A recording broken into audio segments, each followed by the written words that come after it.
Hello trainees, मेरा नाम मनीष कुमार पांडे है और मैं राजकीय औद्योगिक प्रशिक्षण संस्थान बांसडी में व्यवसाय ड्रेस मेकिंग में अनुदेशक हूं। आज मैं आप लोगों को बताऊंगा कि ड्रेस मेकिंग में बेसिक टूल्स कौन कौन से यूज़ किए जाते हैं, जैसे कि ड्राफ्टिंग में है, पैटर्न मेकिंग में है और स्टिचिंग में है। तो इन जो प्रोसेस में टूल्स यूज़ किए जाते हैं वो कौन कौन से होते हैं और उनको किस तरह से यूज़ किया जाता है, इसके बारे में मैं आपको जानकारी दूंगा। चलिए आइए हम लोग डिस्कस करते हैं टूल्स के बारे में। हेलो ट्रेनीज, मेरा नाम मनीष कुमार पांडे है और मैं राजकीय औद्योगिक प्रशिक्षण संस्थान बांसडी में व्यवसाय ड्रेस मेकिंग में अनुदेशक हूं। आज मैं आप लोगों को बताऊंगा कि ड्रेस मेकिंग में बेसिक टूल्स कौन कौन से यूज़ किए जाते हैं, जैसे कि ड्राफ्टिंग में है, पैटर्न मेकिंग में है और स्टिचिंग में है। तो इन जो प्रोसेस में टूल्स यूज़ किए जाते हैं वो कौन कौन से होते हैं और उनको किस तरह से यूज़ किया जाता है, इसके बारे में मैं आपको जानकारी दूंगा। चलिए आइए हम लोग डिस्कस करते हैं टूल्स के बारे में। सबसे पहले देखिए, इसमें जो टूल्स यूज़ किए जाते हैं सिविंग टेक्नोलॉजी में वो हैं नाप लेने के उपकरण। नाप लेने के जो उपकरण होते हैं वो जो इनसे नाप ली जाती है, क्योंकि अगर आपको कपड़ा सिलना है तो आप किसी ना किसी का साइज़ लेकर के ही उसको सिलेंगे। या तो जो स्टैंडर्ड साइज़ होते हैं उस पे कपड़े सिले जाते हैं, या फिर हम किसी का नाप लेकर के सिलते हैं। तो नाप लेने के उपकरण कौन कौन से होते हैं। उसके बाद हमारा आता है ड्राफ्टिंग वाले उपकरण। ड्राफ्टिंग वाले उपकरण में कि जब हम ड्राफ्टिंग करते हैं किसी भी गारमेंट की या किसी भी पैटर्न की, तो हम वो किस तरह से करते हैं और उनको करने के लिए हमें किस किस प्रकार के टूल्स की आवश्यकता होती है। इसके बाद आता है चिन्हित करने वाले उपकरण। जब हम ड्राफ्टिंग करते हैं तो उस पर चिन्ह करने के लिए, निशान लगाने के लिए, कोई मार्किंग करने के लिए भी हमको उपकरण की आवश्यकता पड़ती है, यानी कि किसी टूल्स की ज़रूरत पड़ती है। तो वो कौन से टूल्स होते हैं। इसके बाद आता है कटिंग उपकरण, यानी कि हमको चाहे वो हमारी ड्राफ्टिंग है ब्राउन शीट की, उसकी कटिंग करनी हो, या फिर हमें फैब्रिक की कटिंग करनी हो, तो उसके लिए कौन कौन से टूल्स की आवश्यकता होगी। इसके बाद है सिलाई के लिए कौन कौन से उपकरण की आवश्यकता होती है। जब हम कपड़े को कट कर लेते हैं उसके बाद फिर हमको सिलाई की ज़रूरत पड़ती है उस कपड़े को सिलने के लिए। तो जब हम सिलाई करते हैं तो हमें उस समय कौन कौन से टूल्स की आवश्यकता होती है। सिलाई करने के बाद आता है फिनिशिंग का काम। फिनिशिंग इसलिए करी जाती है क्योंकि फिनिशिंग करने से ही किसी सिले सिलाए कपड़े की सुंदरता बहुत ज़्यादा बढ़ जाती है। इसलिए फिनिशिंग बहुत ज़रूरी होती है और फिनिशिंग में ही जो सिलाई के समय या कपड़े को काटते समय अगर उसमें कोई डिफेक्ट आ गया है या कोई निशान लग गया है, कुछ भी कमी रह गई है, तो वो हम फिनिशिंग के समय उसको पूरी करते हैं। तो आइए आते हैं सबसे पहले नाप लेने के उपकरण कौन कौन से होते हैं। देखिए, नाप लेने के उपकरण में सबसे पहले आता है इंची टेप। इसको हम इंग्लिश में मेजरिंग टेप कहते हैं। अब इंची टेप की विशेषता ये है कि ये आधा इंच चौड़ा और 60 इंच लंबा होता है। आधा इंच चौड़ा यानी कि इसकी जो ये चौड़ाई दिख रही है इमेज में, ये आधा इंच है। और ये जो इसकी पूरी लेंथ होती है यानी कि लंबाई, वो 60 इंच होती है। इसमें एक तरफ इंच और दूसरी तरफ सेंटीमीटर के निशान होते हैं। अब आप ये इस इमेज में देख रहे होंगे कि इधर ये आपको इंच के निशान दिख रहे हैं, और ये देखिए इधर पीछे आपको दिख रहे हैं ये सेंटीमीटर के निशान है। यानी कि जब आप किसी का मेजरमेंट लेते हैं तो वो आप इंच में भी ले सकते हैं या फिर सेंटीमीटर में भी ले सकते हैं। अब इसकी और क्या खासियत है, यह ना तो सिकुड़ता है ना ही फैलता है। अब ये जो इंची टेप होता है ये इस मटेरियल का बना होता है जिससे कि ये ना तो सिकुड़ता है और ना ही ये फैलता है। अगर सिकुड़ जाएगा तो भी मेजरमेंट सही नहीं ले पाएंगे आप, और अगर ये फैल जाता है तो भी आप किसी का भी मेजरमेंट सही नहीं ले पाएंगे। सिकुड़ने पे क्या होगा, उसका मेजरमेंट कम हो जाएगा और फैलने पे उसका मेजरमेंट ज़्यादा आ जाएगा। इससे हमारी जो ड्रेस है वो सही नहीं बन पाएगी। यह प्लास्टिक, लिनन या रबड़ का बना होता है। तो प्लास्टिक, लिनन या रबड़ एक ऐसा मटेरियल है जिससे, जैसे रबड़ है ये भी खींचता है तो खींचने के बाद अपनी जगह पर आ जाता है। यह प्लास्टिक या लिनन भी ऐसे प्रोडक्ट हैं जिनसे ये बनाया जाता है ताकि ये ना तो सिकुड़े और ना ही ये फैले। नेक्स्ट है नाप लेते समय ध्यान दें कि इंच टेप मुड़ा ना हो एवं नाप लेने वाला सीधा खड़ा हो।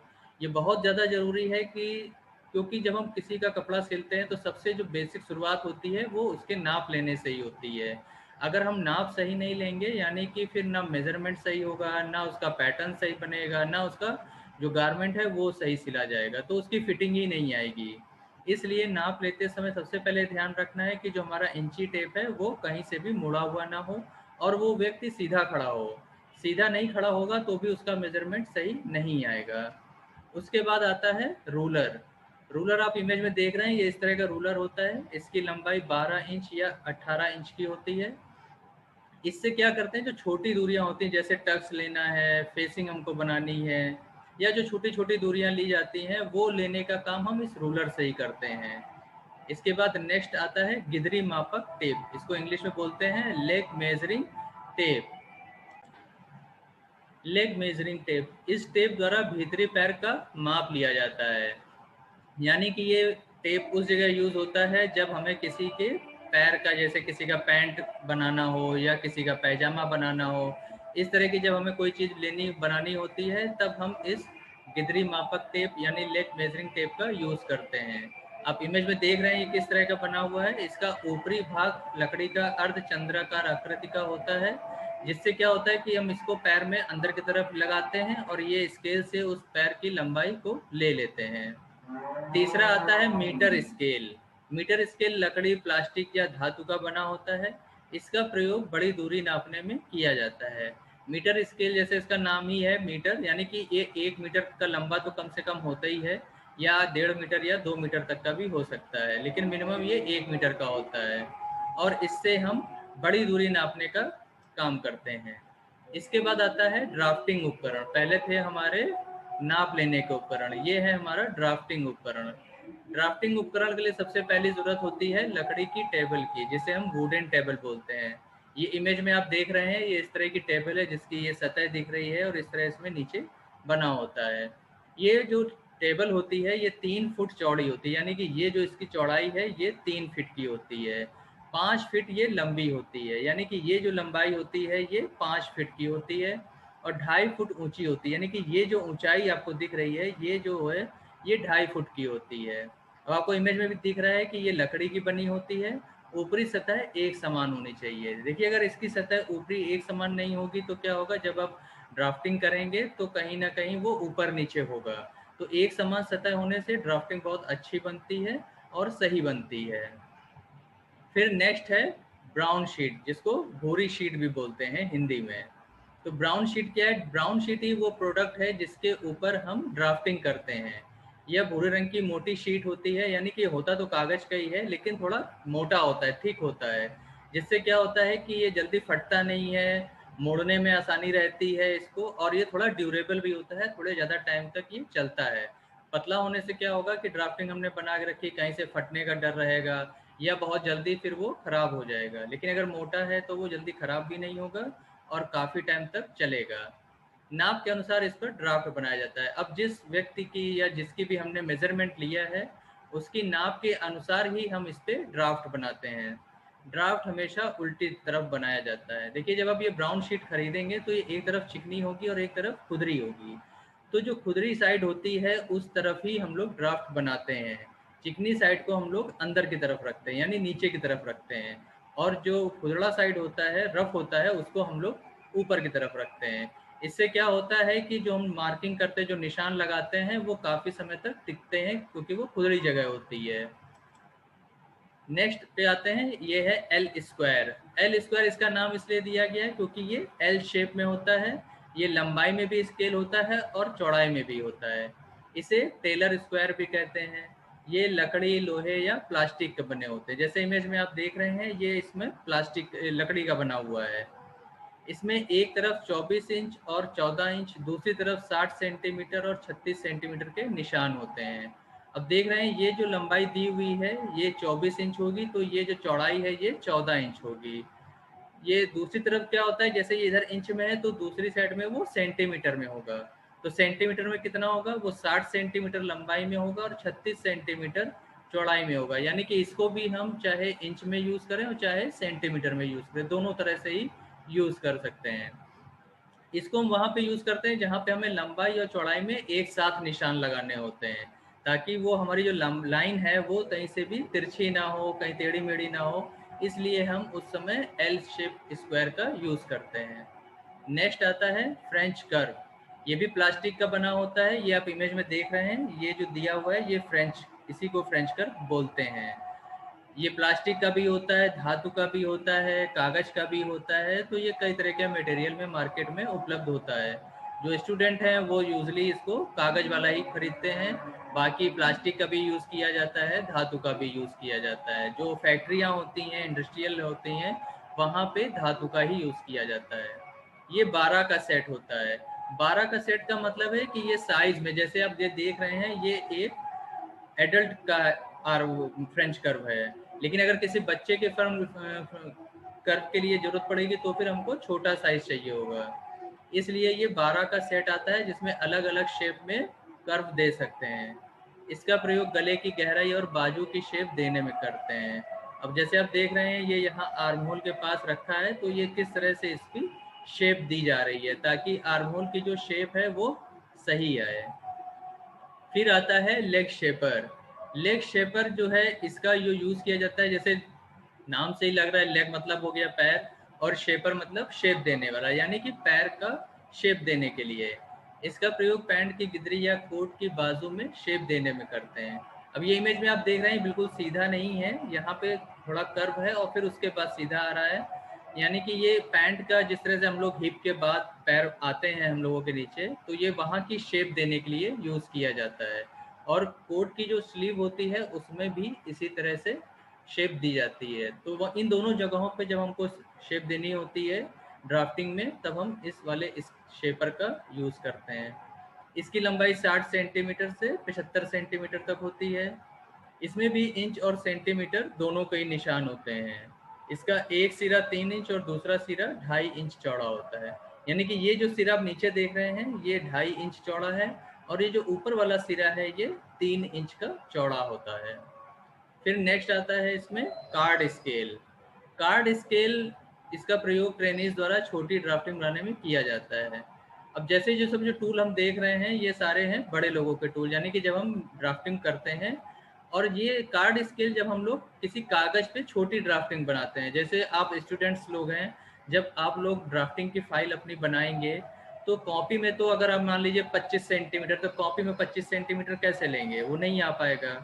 तो हम क्या करते हैं, इस कार्ड स्केल का यूज़ करते हैं। ये 1/2, 1/4, 1/6, 1/5, 1/10 इस तरह से आते हैं साइज में, और ये बड़े साइज को छोटे साइज में चेंज कर देते हैं। तो जब हम ड्राफ्टिंग अपनी फाइल में बनाते हैं उस समय इनका यूज़ बहुत ज़्यादा होता है। नेक्स्ट आता है कलर पेंसिल यानी रंगीन पेंसिलें। ड्राफ्टिंग करते समय नीले रंग की पेंसिल से सिलाई लाइन और लाल रंग की पेंसिल से कटिंग लाइन खींची जाती है। देखिए, जब हम ड्राफ्टिंग करते हैं ब्राउन शीट पे तो वहाँ दो तरह की लाइनें होती हैं। एक होती है हमारी ड्राफ्टिंग लाइन जो मेजरमेंट के अकॉर्डिंग ली जाती है, और दूसरी होती है कटिंग लाइन जो कि कपड़े को कट करने के लिए यूज़ करी जाती है। तो ये दोनों लाइनों में अंतर हमको पता चल जाए कि जब कौन सी जो लाइन है वो हमने ड्राफ्टिंग के लिए यूज़ करनी है, कौन सी लाइन है जो हमें कटिंग के लिए यूज़ करनी है। तो इस डिफरेंस को बनाने के लिए जो हम यूज़ करते हैं, तो ड्राफ्टिंग के लिए नीले रंग की पेंसिल और कटिंग के लिए लाल रंग की पेंसिल, ताकि अगर किसी को भी वो ड्राफ्टिंग दी जाए तो उसको पता हो कि हाँ, ये नीले रंग से लाइन है तो ये ड्राफ्टिंग की लाइन है, ये लाल रंग से लाइन खींची गई है तो ये कटिंग लाइन है। इसके बाद आता है मार्किंग चार्ट। इसे टेलर चौक भी कहते हैं। इससे कपड़े पर डिज़ाइन और लाइन खींची जाती है। ये कई रंगों में आती है एवं इसे कपड़े के कलर के हिसाब से यूज़ करते हैं। देखिए, इसको टेलर चाक इसलिए कहते हैं क्योंकि टेलर इसको सबसे ज़्यादा यूज़ करते हैं। मार्किंग चाक इसलिए कहते हैं क्योंकि ये मार्किंग के काम आते हैं, यानी कि हम निशान लगाते हैं इससे। जब हम ड्राफ्टिंग बनाते हैं ब्राउन शीट पे तब भी हम इसको यूज़ करते हैं, या फिर ड्राफ्टिंग तो हम पेंसिल से भी कर लेते हैं। लेकिन जब हम कपड़े पे निशान लगाते हैं, जब हम ड्राफ्टिंग जो ब्राउन शीट है उसको जब हम कपड़े के ऊपर रखते हैं, फिर जब हम निशान लगाते हैं, तो फिर हम वो इसी मार्किंग चाक से ही लगाते हैं। इससे क्या होता है कि एक तो ये मार्किंग चाक जो है ये वॉशेबल होती है, जब हम कपड़े को धोया जाता है तो ये आसानी से धुल जाती है, तो कपड़े पर इसका कोई निशान नहीं पड़ता है। और इसमें खास बात ये ध्यान देनी होती है कि जब आप कपड़े पर मिल्टन चाक यूज़ करते हैं तो ये इस तरह की यूज़ करनी चाहिए ताकि उसका निशान कपड़े पे दिखाई दिए। मान लीजिए ब्लैक कलर का कपड़ा है, आप ब्लैक कलर की मार्किंग यूज़ करेंगे तो नहीं दिखाई देगी। वाइट कलर का कपड़ा है, आपने वाइट कलर की चाक यूज़ करी तो नहीं दिखाई देगा। तो जो भी कलर हम यूज़ कर रहे हैं उसके साथ ऐसा चॉक यूज़ करना है ताकि वो दिखाई दे। इसके बाद आता है ट्रेसिंग व्हील। इसका प्रयोग ट्रेसिंग के लिए किया जाता है। इसे डिज़ाइन और ट्रेसिंग दोनों कार्यों में किया जाता है। इसके नुकीले वाले भाग को डिज़ाइन के ऊपर चलाते हैं, जिससे डिज़ाइन नीचे छप जाता है। अब ट्रेसिंग व्हील जो है, जिसमें आप इमेज भी है यहाँ पर आप देख रहे होंगे कि ये एक प्लेट दी हुई है जिसके ऊपर ये ट्रेसिंग चलाई जा रही है। तो इसका ये इस तरह पीछे हैंडल होता है पकड़ने के लिए, और आगे गोल गोल एक कट उसमें बने होते हैं। और इसको हम, जैसे कागज़ है इसके ऊपर हमारी डिज़ाइन बनी है, नीचे हम कार्बन पेपर रख लेते हैं, फिर उसके नीचे हम कोई शीट रख लेते हैं। और ट्रेसिंग व्हील जैसे जैसे हम डिज़ाइन के ऊपर चलाएंगे तो जो उसका नुकीला वाला पॉइंट है वो कार्बन के ऊपर प्रेस होगा और फिर नीचे वाले कागज़ पे वो निशान बनाता जाएगा। तो इससे क्या होता है कि जो ट्रेसिंग है वो बहुत अच्छी होती है और आसानी से हो जाती है, इसलिए हम लोग ट्रेसिंग व्हील को यूज़ करते हैं। अब हमारे आते हैं कटिंग टूल्स, यानी कि हमने पहले मेज़रमेंट लिए, मेज़रमेंट लेने के बाद हमने ड्राफ्टिंग करी। अब ड्राफ्टिंग करने के बाद हमको कटिंग करनी है। तो कटिंग के टूल्स कौन-कौन से हैं, इसीलिए इसको दिया गया है कटिंग उपकरण।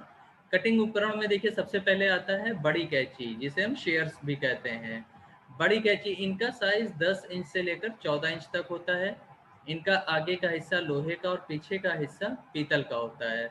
इससे कपड़े की 6 से 7 तह को काटा जा सकता है। अब इनका साइज़ 10 से 14 इंच होता है, यानी कि ये आप कम कपड़े के लिए भी, या ज़्यादा कपड़े के लिए, या पतले कपड़े के लिए, या मोटे कपड़े के लिए। ये साइज़ इसलिए है कि आप किस तरह का कपड़ा कट कर रहे हैं, उसके ऊपर डिपेंड करता है। इनका आगे का हिस्सा लोहे का और पीछे का हिस्सा पीतल का होता है। आगे का लोहे का इसलिए होता है ताकि वो ज़्यादा अच्छे से कटिंग कर सके, लोहा कट करने के लिए अच्छा होता है। और पीछे का हिस्सा पीतल का इसलिए होता है ताकि वो हाथों को चुभे नहीं। पीतल का होता है तो वो पकड़ने में आसानी रहती है और हाथों को कष्ट नहीं होता है, इसलिए हम लोग इसको यूज़ करते हैं। इससे कपड़े की 6 से 7 तह को काटा जा सकता है। 6 से 7 भी हो सकती है, उससे ज़्यादा भी हो सकती है, उससे कम भी हो सकती है। ये आपके फैब्रिक की थिकनेस पे डिपेंड करता है कि जो आप कपड़ा कटिंग के लिए यूज़ कर रहे हैं वो कितना मोटा है। अगर वो काफ़ी पतला कपड़ा है तो आप ज़्यादा तह भी लगा सकते हैं। अगर आपका कपड़ा मोटा है तो आपको कम तह लगानी पड़ेंगी। फिर आता है छोटी कैंची। इनका साइज़ 4 से 6 इंच होता है। इनका आगे का हिस्सा लोहे का और पीछे का पीतल का होता है। इनका प्रयोग हल्के कपड़ों को काटने में किया जाता है। अब जब बड़ी कैंची से हमने बड़े काम कर लिए तो छोटी कैंची से हम छोटे काम करेंगे। यानी कि अगर सिंगल कपड़ा है, कहीं कट लगाना है, कहीं छोटा-मोटा कटिंग का काम करना है तो फिर वो हम छोटी कैंची से करते हैं। इसके बाद आता है काज वाली कैंची। इसको हम इंग्लिश में बटन होल सीज़र बोलते हैं। इसकी लंबाई 4 से 6 इंच तक होती है। इसका प्रयोग कांच बनाने में किया जाता है। इसकी लंबाई एक पेंच द्वारा कम या ज़्यादा की जाती है। अब आप ये इमेज में देख रहे होंगे कि यहाँ पर ये एक कट का निशान लगा हुआ है। ये जो कट का निशान है यही कम या ज़्यादा होता है, और ये देखिए यहाँ पर एक पेंच लगा हुआ है। तो इस पेंच की मदद से ही हम इस साइज़ को कम या ज़्यादा कर सकते हैं, यानी कि हमको कांच कितना बड़ा बनाना है। अगर हम किसी छोटे बच्चे की ड्रेस बना रहे हैं तो उसमें कांच छोटा होगा।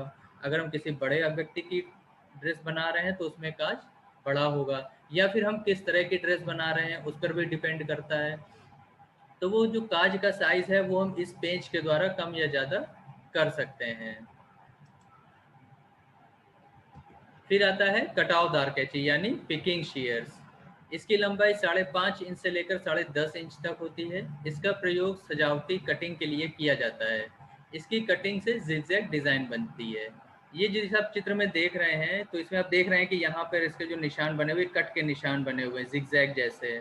और ये फैब्रिक भी आप देख रहे हैं जितना कटिंग हो गया है इसमें zigzag डिज़ाइन से दिख रही है। तो इस कैंची को अधिकतर जो है वो डिज़ाइन के लिए, सजावट के लिए ही यूज़ किया जाता है। और इसके दांत इस तरह के होते हैं कि वो ज़िगज़ैग निशान बनते हैं। तो इसको अधिकतर आप स्टूडेंट लोग काफ़ी यूज़ करते हैं इसको, जब आप अपनी फ़ाइल में कोई मोटिफ लगाते हैं, कुछ जो आप ड्रेस बनाते हैं उसके छोटे-छोटे सैंपल लगाते हैं, या कुछ आपको डेकोरेट करना है अपनी फ़ाइल में, तो उस जगह पर इसको यूज़ किया जाता है। और इसी तरह से जब हम गारमेंट सिलते हैं तो वहाँ पर भी कई जगह सजावट देने के लिए इस सीज़र को यूज़ किया जाता है। नेक्स्ट आता है विद्युत कैंची, इलेक्ट्रिक सीज़र। इसका प्रयोग फैक्ट्रियों में किया जाता है। इससे कपड़े की 40 से 60 तहों को काटा जा सकता है। इससे सभी प्रकार के कपड़ों की कटिंग होती है। ये बिजली से चलती है। सबसे पहले आते हैं, इसका प्रयोग फैक्ट्रियों में किया जाता है। बिजली वाली कैंची है, जैसा आप देख रहे हैं काफ़ी पावरफुल होती है। तो फैक्ट्रियाँ ही हैं जहाँ पर हमको कटिंग करनी ज़्यादा होती है और काफ़ी ज़्यादा करनी होती है, क्योंकि वहाँ पर तो जो पीस कटते हैं वो बहुत सारे पीस कटते हैं, तो जल्दी कटने चाहिए। इस वजह से विद्युत कैंची का यूज़ किया जाता है। इससे 40 की 60 तहों को काटा जा सकता है। तो आप समझ सकते हैं कि अगर 40 से 60 तह लगाई जा रही हैं, यानी कि कितना ज़्यादा प्रोडक्शन हो रहा है और टाइम हमको बचाना है। इससे सभी प्रकार के कपड़ों की कटिंग होती है। इसका ब्लेड इस तरह का इतना फाइन क्वालिटी का होता है कि वो काफ़ी मोटे कपड़े को या किसी भी तरह का क्वालिटी का कपड़ा हो तो ये उसको बहुत आसानी से कट कर देता है। ये बिजली से चलती है। फिर आता है सीम रिपर। ये पेन के आकार का होता है। इसके सिरे पर सिलाई खोलने के लिए छोटी ब्लेड होती है। जैसा आप देख रहे हैं यहाँ पे, ये देखिए छोटा सा बहुत नुकीला जैसे सुई होती है उसी टाइप का दिया है, लेकिन ये काफ़ी धार होती है इसमें। और जब कहीं सिलाई गलत हो जाती है या हमें सिलाई खोलनी होती है कहीं पे, तो आगे नुकीला होता है, ये इसको धागे के अंदर करके और हम हल्का सा जैसे ही खींचते हैं धागा वहाँ से ब्रेक हो जाता है, कट जाता है। तो ये सिलाई खोलने के लिए इसको बहुत ज़्यादा यूज़ किया जाता है। इसको हम कहते हैं सीम रिपर। नेक्स्ट आता है थ्रेड क्लिपर। इसका प्रयोग धागे की कटाई छटाई के लिए किया जाता है। जैसा आप देख रहे हैं ये किस तरह का, इसमें दो तरफ नुकीले नुकीले ब्लेड जैसे होते हैं और इसको इसे पीछे से पकड़ने के लिए बना होता है। और जो भी धागे हमको कट करने हैं उसको हम पकड़ लेते हैं, या इतना ये भी काफ़ी शार्प होता है। तो जो छोटे छोटे धागे निकलते हैं सिलाई वाले होते हैं या फैब्रिक के होते हैं, तो उन सबको हम इस कैंची से काट देते हैं ताकि वो फिनिशिंग अच्छी आए। फिर आता है सिलाई के उपकरण यानी कि स्टिचिंग टूल्स। सबसे पहले स्टिचिंग के लिए आवश्यकता है फैब्रिक की, कपड़ा। सिलाई के लिए हमेशा अच्छे कपड़े को लेना चाहिए। कपड़े लेते समय उसका रंग, अर्ज, प्रिंट, कीमत आदि देख लेना चाहिए। देखिए जब हम सिलाई करते हैं तो कपड़े की सबसे पहले ज़रूरत होती है। तो हम जिस पर्पज़ से कपड़ा ले रहे हैं उसको ज़रूर ध्यान में रखना चाहिए। हम सर्दियों के लिए ले रहे हैं कि गर्मियों के लिए ले रहे हैं, हम घर में पहनने के लिए ले रहे हैं यानी कैजुअल वियर में ले रहे हैं, या हम पार्टी वियर ले रहे हैं। तो जिस पर्पज़ से भी हम वो ड्रेस बनाना चाहते हैं तो हमें उसी के लिए उसी की तरह का फैब्रिक को लेना चाहिए। फिर कपड़ा लेते समय उसका रंग सबसे पहले, क्योंकि अगर मान लीजिए आपने कपड़ा लिया, उसको काटा, सिला, फिर उसको पहना और धोया, उसका रंग निकल गया तो सारी मेहनत बेकार हो जाएगी। इसलिए जब भी कपड़ा खरीदें तो सबसे पहले ध्यान दें कि उसका रंग खराब नहीं होना चाहिए। फिर आता है नेक्स्ट अर्ज, कि उसका अर्ज, अर्ज मतलब उसकी चौड़ाई कितनी है। क्योंकि कई बार क्या होता है फैब्रिक सस्ते लेने के चक्कर में उसका अर्ज जो है वो कम होता है। फिर क्या होता है कि हमारा कपड़ा जब हम ड्राफ्टिंग करने के बाद फैब्रिक कट करने के लिए आते हैं तो वहाँ जब हम अपने पैटर्न रखते हैं तो देखते हैं कि वो हमको अर्ज उसमें कम है तो हमारा निकल ही नहीं पा रहा है, फिर हमको ज़्यादा कपड़ा लेना पड़ता है। तो इसलिए जब भी आप कपड़ा खरीदें उसका अर्ज देख लें। प्रिंट, अगर प्रिंटेड कपड़ा आप ले रहे हैं तो देख लीजिए उसका प्रिंट सही जगह से है कि नहीं है। ऐसा तो नहीं कहीं पे प्रिंट छूट गया है, कहीं छोटा बड़ा कर दिया है। तो प्रिंटिंग बिल्कुल सही है और कहीं पे भी खराब प्रिंट नहीं है। अगला आता है कीमत। जो भी कपड़ा हम खरीद रहे हैं वो उसी कीमत का होना चाहिए। हर चीज़ की एक कीमत होती है, लेकिन मार्केट में क्या होता है कि वो दुकान वाले हमको ज़्यादा कीमत बताते हैं। अगर हमको नॉलेज नहीं है कपड़े की तो हम ज़्यादा कीमत दे करके आएंगे, तो उससे क्या होगा हमारे कपड़े की कॉस्ट भी बढ़ जाएगी। जब हम महंगा कपड़ा खरीदेंगे तो उसको काटेंगे, सिलेंगे, फिर जब उसको बेचेंगे तो फिर हमें ज़्यादा ही दाम पे बेचना पड़ेगा, तो उसमें फिर दिक्कत आती है। इसलिए कपड़े की कीमत उसी के अकॉर्डिंग होनी चाहिए। नेक्स्ट आता है निडिल यानी कि सुइयाँ। सिलाई के लिए अच्छी क्वालिटी की सुइयों का प्रयोग करना चाहिए। देखिए मार्केट में बहुत तरह की सुइयाँ आती हैं और सिलाई के लिए अधिकतर जो हम लोग हैं हाथ की सिलाई सुई तो कम यूज़ करते हैं, मशीन वाली सुई ज़्यादा यूज़ होती है। तो अगर वो अच्छी क्वालिटी की नहीं होगी तो क्या होगा, सिलते समय वो सुई तोड़ देगी। सुई टूटने से क्या होता है कि एक तो चोट लगने का भी खतरा होता है, दूसरा कि फिर आप उसको चेंज करिए फिर दूसरी लगाइए तो उतनी देर के लिए आपकी सिलाई भी रुक जाएगी। तीसरा क्या नुकसान है कि आपका पैसा भी खराब हो रहा है। इसलिए जब भी सुई खरीदिए वो अच्छी क्वालिटी की खरीदिए। हाथ की सुई 0 से 12 नंबर तक होती है, मशीन की सुई 9 से 24 नंबर तक होती है, क्रूल सुई 1 से 10 नंबर तक होती है जिनका प्रयोग कशीदा कारी में किया जाता है। अच्छा देखिए, मशीन की सुई जो 9 से 24 नंबर तक होती है, ये इसलिए होती है कि आप कपड़ा किस तरह का यूज़ कर रहे हैं। जिस तरह का आप कपड़ा यूज़ कर रहे हैं, उसी के अनुसार आपको सुई का नंबर भी यूज़ करना होगा। फिर आता है नेक्स्ट धागा।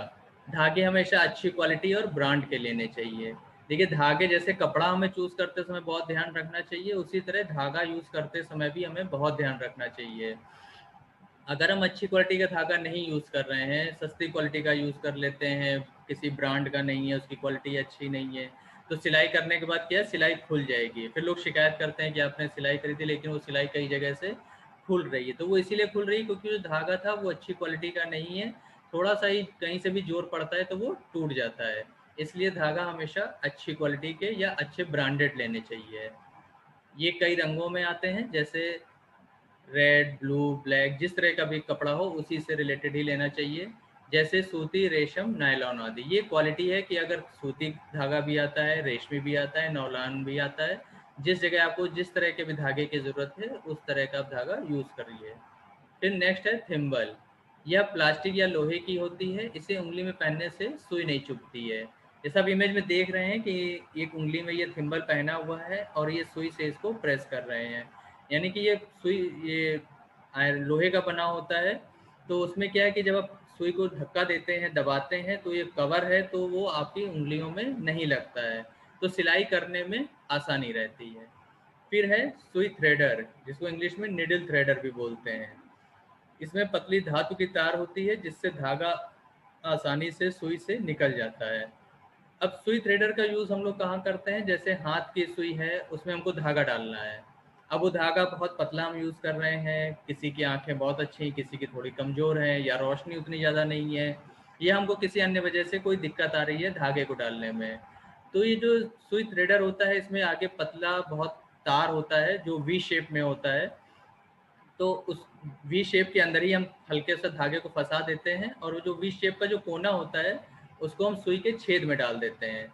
तो वो बहुत पतला होता तार होता है तो वो अंदर चला जाता है। उसके बाद हम धागा खींच लेते हैं और सुई थ्रेडर को बाहर निकाल लेते हैं। तो ये बहुत आसान तरीका है सुई के अंदर धागा डालने में, चाहे वो मशीन में डालना हो या हाथ वाली सुई में डालना हो। फिर आता है फिनिशिंग अथवा प्रेसिंग उपकरण।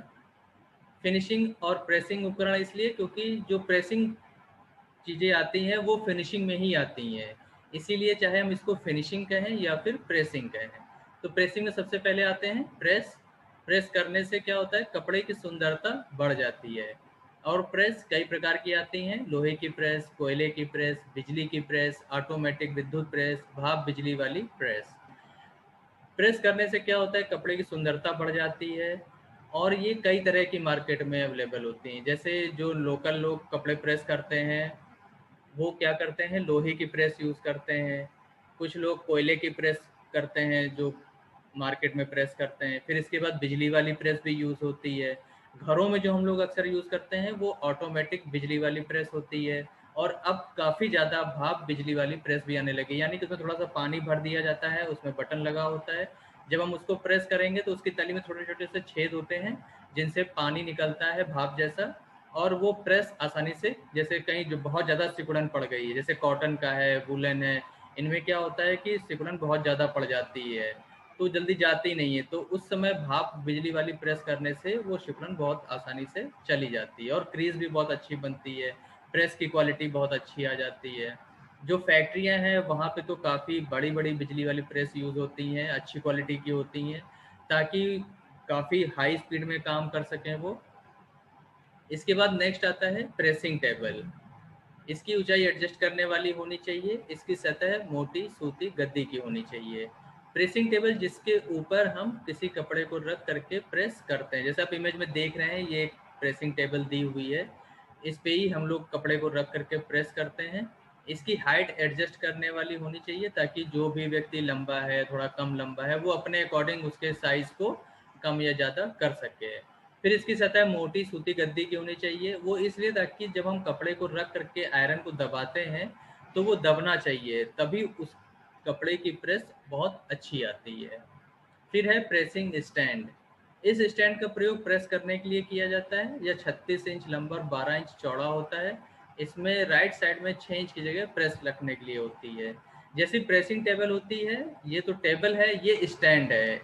ये आजकल ज़्यादा यूज़ होता है लोग, क्योंकि ये फोल्डेबल होता है तो लोग यूज़ करने के बाद इसको घर में कहीं पर भी रख सकते हैं, रखने में आसानी होती है।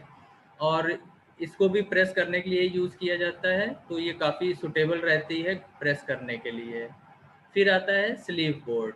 यह लगभग 20 इंच लंबा छोटा बोर्ड होता है। इसका प्रयोग स्लीव, पैंट, कोट की स्लीव प्रेस करने में करते हैं।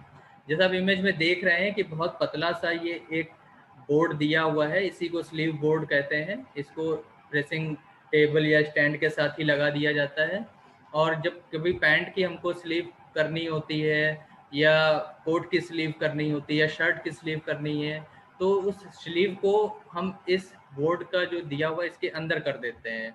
मतलब बोर्ड अंदर रहता है और स्लीव या पैंट का जो कपड़ा है वो ऊपर रहता है, और फिर हम इसको आयरन से प्रेस कर देते हैं। इसी के साथ ये टॉपिक आज समाप्त होता है, और मुझे पूर्ण विश्वास है कि जो चीज़ें आज हम लोगों ने डिस्कस करी हैं, जानकारी प्राप्त करी है कि कौन कौन से बेसिक टूल्स यूज़ होते हैं ड्राफ्टिंग में, पैटर्न मेकिंग में, स्टिचिंग में, ये आप लोगों को समझ में आ गया होगा बहुत अच्छे ढंग से। और निश्चित रूप से आप लोगों को ये जानकारी बहुत काम आएगी अपनी पढ़ाई में। अगले टॉपिक में हम लोग इसके बारे में और विस्तार से चर्चा करेंगे। धन्यवाद। इसी के साथ ये टॉपिक आज समाप्त होता है, और मुझे पूर्ण विश्वास है कि जो चीज़ें आज हम लोगों ने डिस्कस करी हैं, जानकारी प्राप्त करी है कि कौन कौन से बेसिक टूल्स यूज़ होते हैं ड्राफ्टिंग में, पैटर्न मेकिंग में, स्टिचिंग में, ये आप लोगों को समझ में आ गया होगा बहुत अच्छे ढंग से।